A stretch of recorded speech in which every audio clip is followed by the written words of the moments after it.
आदेश दिनुभएको छ भनेपछि हामीलाई धेरै काम गर्नु के सर। अलि जो हामी खाद्य किराना किनेर खान्छौँ त्यसमा जहर मिलाइदिए संसारै मारिदिए भइहाल्यो। यति पनि भन्न चाहन्छु भइहाल्यो।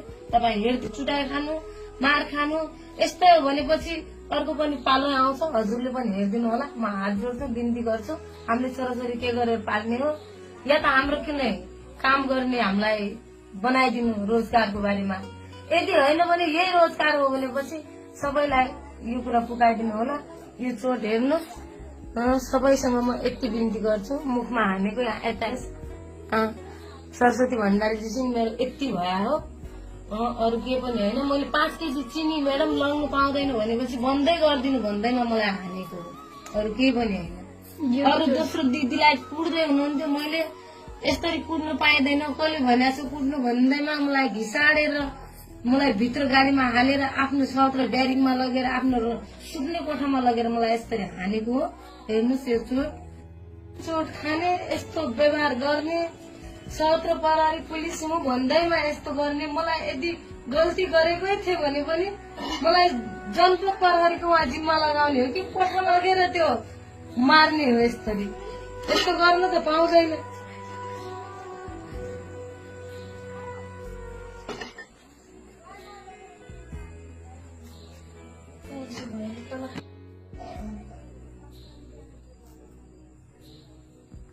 लट्ठीले हानिसकेपछि लट्ठीले पनि हान्ने भए।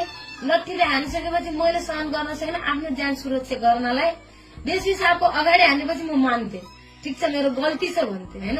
देशी साहब आउनै भएको छैन, मलाई बेसरी चुट्या छ। आफ्नो ज्यान सुरक्षा गर्नलाई मैले लट्ठी पोख्या। हेर्नुहोस् मेरो यस्तो चोट छ, यता पनि चोट छ। मैले सहन नगरिसकेर मैले हान्न पनि हाने आएन होइन। यसरी नानु मैले लट्ठी समातेँ, लट्ठी तोडेर त्यसले हाने। सीसीटीभी फुटेज पनि हेर्नुहोस्। या एसपी डिएसपी गृहमन्त्री जो पनि देख्नुहुन्छ हेर्नुहोस्। त्यो सत्र ब्यारिकभित्र गएर सीसीटीभी फुटेज हेर्दा पनि हुन्छ।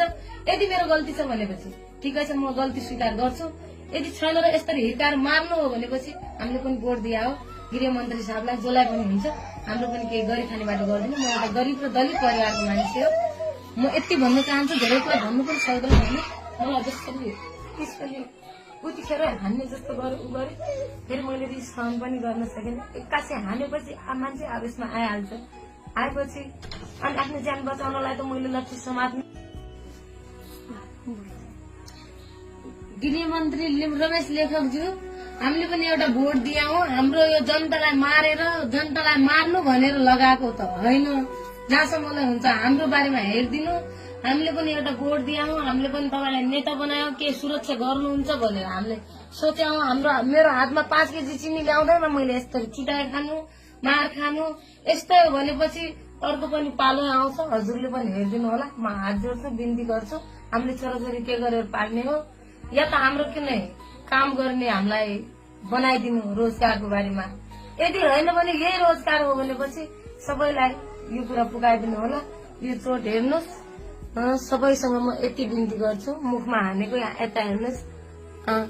सरस्वती भण्डारीजी मेरो यति भए हो, अरू केही पनि होइन। मैले 5 केजी चिनी म्याडम लगाउनु पाउँदैन भनेपछि बन्दै गरिदिनु भन्दैमा मलाई हानेको हो, अरू केही पनि होइन। अरू दोस्रो दिदीलाई कुट्दै हुनुहुन्थ्यो, मैले यसरी कुट्नु पाइँदैन कसले भनेको छु कुट्नु भन्दैमा मलाई घिसाडेर मलाई भित्र गाडीमा हालेर आफ्नो सत्र ब्यारिङमा लगेर आफ्नो सुत्ने कोठामा लगेर मलाई यसरी हानेको हो।